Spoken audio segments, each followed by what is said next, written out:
El tema de la cultura ciudadana es, en mi opinión, de lejos, el más importante, no solamente en el tema de la paz, sino el tema de la inseguridad, del transporte, de la movilidad. Porque finalmente la cultura es la manera de sentir, la manera de pensar y la manera de actuar. Y lo que necesitamos es una reingeniería cultural. Pero esto no pueden ser simplemente palabras, porque cuando uno ve que la cultura en Colombia es la corrupción, que ese tema del carrusel, no solamente en Bogotá, sino en toda la nación, que la cultura machista, que la cultura sexista, la cultura materialista, eso hace parte de nuestro acervo nacional y cómo pensar en la paz si todavía vemos, por ejemplo, al presidente de la República con el expresidente todo el tiempo polemizando sobre temas que en mi opinión ninguno de los dos tiene la razón. Porque es que el gran problema de Colombia es la pobreza, es la desigualdad. Entonces, cuando pensamos en cómo hacemos para cambiarle el corazón a la gente, pues es supremamente complicado. Esto ya se lo han inventado, hay maneras de desarrollar conductas colectivas, pero tiene que haber un nuevo pacto social, un nuevo pacto ciudadano. Tiene que haber un nuevo acuerdo donde la concentración de la riqueza, el abuso de posición dominante, por ejemplo, no nos invitan a los candidatos independientes a Canal Capital, un canal público. Cuando recogimos firmas, fuimos y conseguimos un aval, prestamos una póliza. Eso es impensable en una cultura de paz. Entonces, esto tiene que no ser retórica, tiene que ser realidad. Y yo siento que el país no está listo todavía para dar ese paso. Tenemos que trabajar en esa dirección y ese es el gran reto de una sociedad. Muchas gracias por la respuesta. Y vamos hacia el doctor Ricardo Arias. En este tema se pregunta también por si ya hay aprobado una cátedra nacional para la paz, cómo se implementaría eso en el distrito, pero sobre todo qué estrategias generales de pedagogía de paz. Bueno, exacto, León. Incluso es mucho más amplio. Mire, cuando hay problema en el fruto, digamos, cuando el fruto tiene debilidades, el problema no está en el follaje, sino en la raíz de la circunstancia. Nosotros no podemos hablar solamente de una cátedra de la paz, no, lo que tenemos que hablar es de un principio educador. Tenemos que empezar a formar la nueva sociedad, la sociedad que nace después del conflicto. Y eso tenemos que hacerlo a través de una Bogotá educadora, donde se irradie el conocimiento, donde nosotros tengamos allí una sociedad que gire alrededor de la ciencia, de la educación. Para poderlo hacer, tenemos que aprovechar lo que decía en anteriores respuestas, el momento y la oportunidad. ¿Por qué? Porque tenemos que cambiar los modelos. Un ejemplo, el modelo financiero. ¿Usted cree, León, que en una Bogotá en paz yo voy a permitir que un estudiante vuelva a hacer uso de los modelos de crédito que tiene hoy Colombia para que un joven se prepare? Nunca. Nosotros no, ese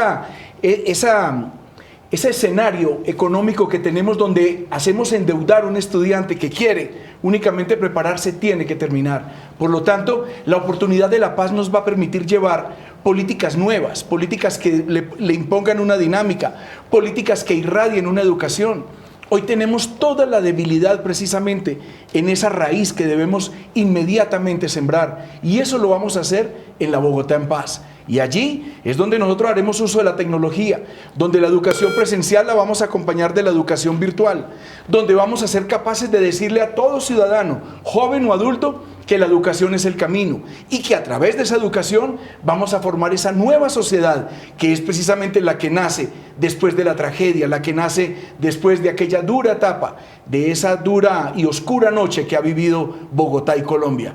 Una Bogotá educadora es exactamente una estrategia de posconflicto y su financiación seguramente lo lograremos en cualquier campo de la nación o de la comunidad internacional que a él se acoja. Muchas gracias por la respuesta, doctor Ricardo Arias.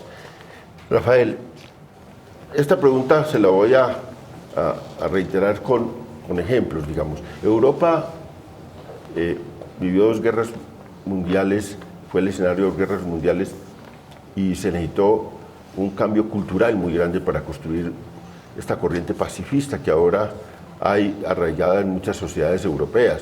Se necesitó que en Alemania, por ejemplo, hay una lucha después de en estos 70 años contra todos los vestigios del nazismo. Y eso es lo que, digamos, se entiende por construir conscientemente en una sociedad la cultura de paz. Bogotá es un sitio privilegiado para eso y por eso trajimos esta pregunta.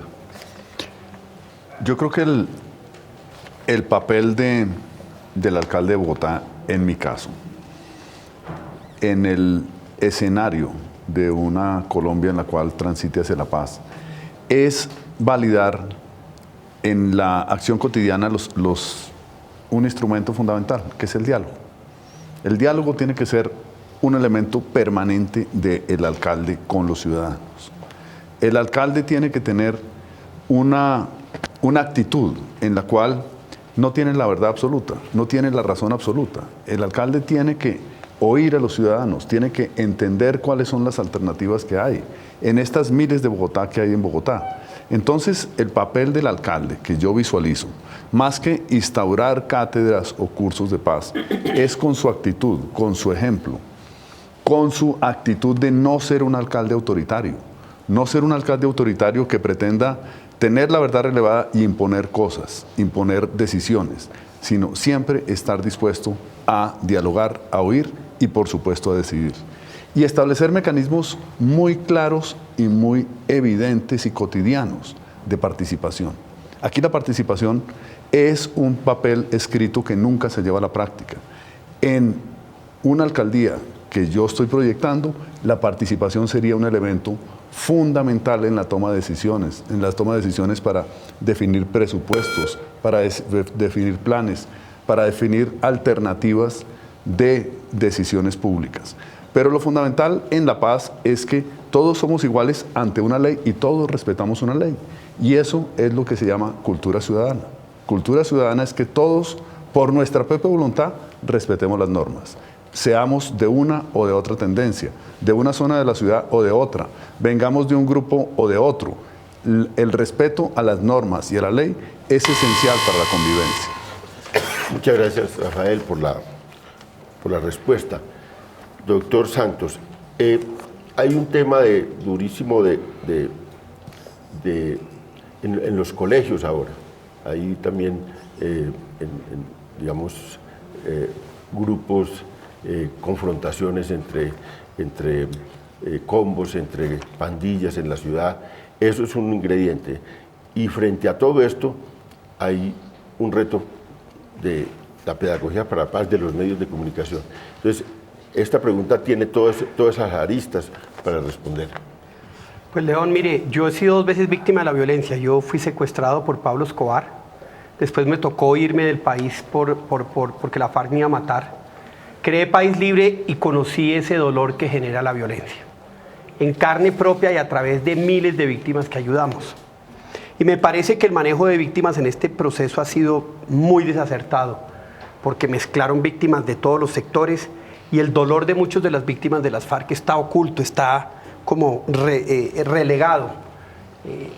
Y creo que necesitamos reivindicar ese dolor, pero reivindicarlo como una lección moral, como son los campos de Auschwitz o los campos de Belsen en Europa, o como el Museo Judío en Berlín, que habla de un dolor del que todos tenemos que aprender.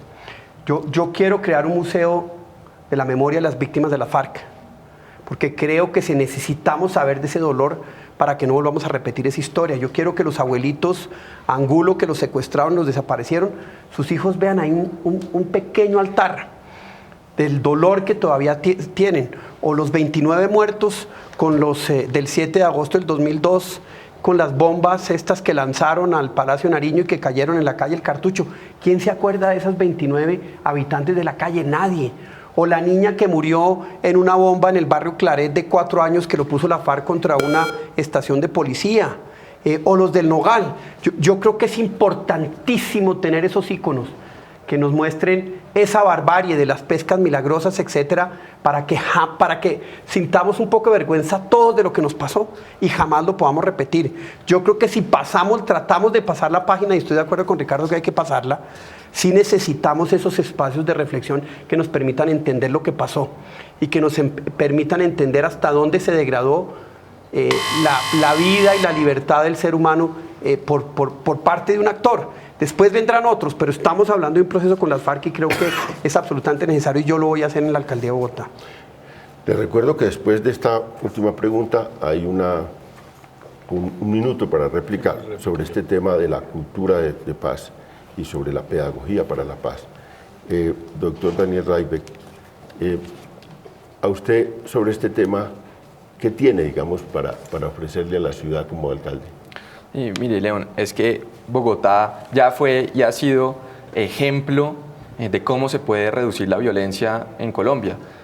Mencioné que esto lo logró sobre todo Antanas Mocus. Redujo la tasa de homicidios per cápita en un 75%, redujo los crímenes contra la propiedad en un 50%, y eso no fue con más pie de fuerza de la policía, ni poniendo cámaras por toda la ciudad para que nos espíen, sino lo hizo con estas políticas de cultura cívica. Impulsó mucho la resolución pacífica de conflictos a nivel de la comunidad, comisarías de familia. Hoy podemos utilizar más los jueces de paz. Esa resolución pacífica de conflictos también tiene que impulsarse en la policía, porque muchas veces la policía es un problema. Hay casos de corrupción o de ineficiencia absoluta. Entonces hay que regresar a esas políticas. En cuanto a la pedagogía, pues yo le doy un ejemplo. Los colegios en concesión en Bogotá, que son públicos pero administrados por independientes de muy alta calidad, tienen unos índices de violencia escolar y de casos como bullying o inclusive uso de drogas, alcohol, mucho menor que los colegios distritales. Están haciendo algo bien, sobre todo seguimiento psicológico. El distrito no lo está haciendo. Hay una gran crisis en la educación pública, por eso yo propongo ampliar las concesiones y ampliar la participación del sector privado en la educación pública. Y por último, sí, definitivamente tenemos que respetar las normas, porque la paz no es solamente firmar un papel, pero es que las normas, los primeros que no las respetan son los políticos.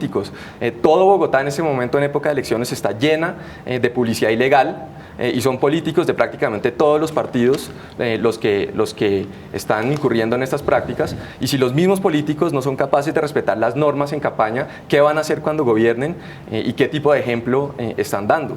Entonces yo diría que hay que empezar por ahí. Los mismos políticos son los que tienen que dar ejemplo. Muchas gracias por la respuesta. Vamos a esta réplica sabiendo que realmente aquí hubo, digamos, enfoques muy distintos de aproximación al tema de la cultura de paz a partir y en el medio del posconflicto. Doctor Arias, ¿qué? Sí, lo que pasa es que usted hablaba de la educación para el posconflicto. Y déjeme recordarle un texto en el libro de la sabiduría. Dice que una sociedad se pierde cuando le falta conocimiento. Y mire lo que le pasa hoy a Bogotá. Más del 60% de los adultos, del sector adulto de la ciudad, no tiene una preparación superior. Hoy 118.000 jóvenes en Bogotá se quedaron sin posibilidades de acceso a la educación. O sea, ahí hay unas cifras que nos dicen a nosotros que mientras somos capaces como sociedad de permitir que nos falte conocimiento en los distintos sectores de la ciudad, pues ahí es donde vamos a tener problemas entonces en la sociedad como tal. No, tenemos que tener unas políticas de educación global, de educación total para la ciudad. Tenemos que ser capaces de ser creativos en los vehículos aquellos que nos permitan que desde el joven hasta el adulto la ciudad tenga un propio conocimiento. Todos los problemas que oigo hablar de los candidatos, que son válidos por supuesto, son problemas que se generan por falta de educación. Alex. Sí, León, yo pienso que lo que tú planteas, que en Europa se dieron una serie de guerras y conquistas de sociedades, fueron por valores y principios. Eso nunca ha pasado en Colombia. Aquí pasamos de unos españoles que nos colonizaron, nos arrinconaron, nos exterminaron, porque se dice que habían 8 millones de indígenas, hoy en día hay 1.500.000. Pasamos de esos españoles a los criollos, que son esas élites que nos siguen gobernando. Entonces nosotros no hemos tenido esas guerras que tú mencionas. Eso es lo primero. Lo segundo es, claro, hagámosle un monumento al tema de las víctimas de las FARC, pero se lo tenemos que hacer entonces a los de los paramilitares y los narcoparamilitares y los corruptos y los políticos que se han robado el país. Entonces, si terminamos haciendo monumentos, no vamos a tener ni tiempo ni dinero para hacerlo. No, lo que tenemos es que hablar con la verdad. El problema de Colombia es la pobreza, la desigualdad, la concentración de la riqueza, la apropiación de la tierra de los indígenas y los campesinos, el arrinconamiento de los afrodescendientes. Entonces, lleguemos a la verdad y ahí sí podemos iniciar un proceso de paz. Bueno, Rafael. 7 muertos por riñas este fin de semana. Ese es el problema de Bogotá. Y ahí, en cualquier escenario o con acuerdo de paz, o sin acuerdo de paz, o en proceso de un acuerdo de paz, tenemos que trabajar, y como alcalde voy a trabajar en mecanismos de convivencia, que tengan raíces en lo local, que tengan raíces en las localidades, en los barrios. Los problemas de riña son de personas que usualmente se conocen, o digamos, no son enemigos políticos, sino son temas en los cuales la convivencia y el ejercicio de la pedagogía de convivencia cumple un papel muy importante. Eso hay que hacerlo en Bogotá, tengamos acuerdo de paz, que ojalá o no lo tengamos o estemos en proceso de tenerlo. Francisco. La convivencia es una parte de la ecuación. La otra parte es autoridad. Aquí se ha perdido respeto a la autoridad. Aquí la autoridad ha perdido espacio, aquí la autoridad ha perdido legitimidad, ha perdido liderazgo.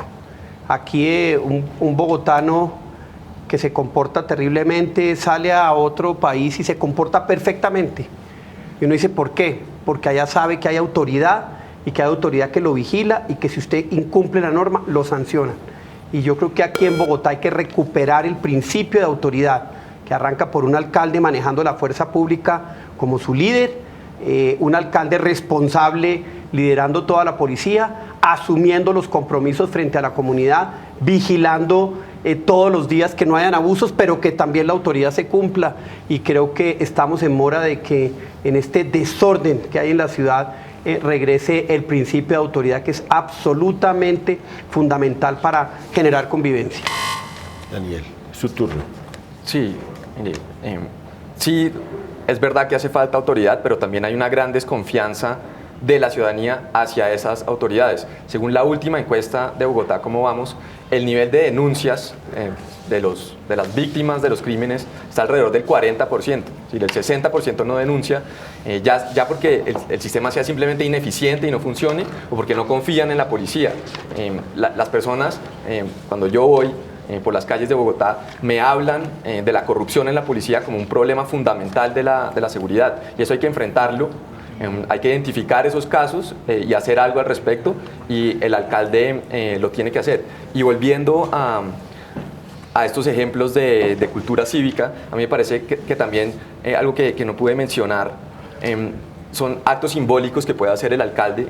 Digamos, las inyecciones contra la violencia que hacía Mocus me parecían geniales, y creo que el próximo alcalde tiene que hacer actos similares, ejemplares.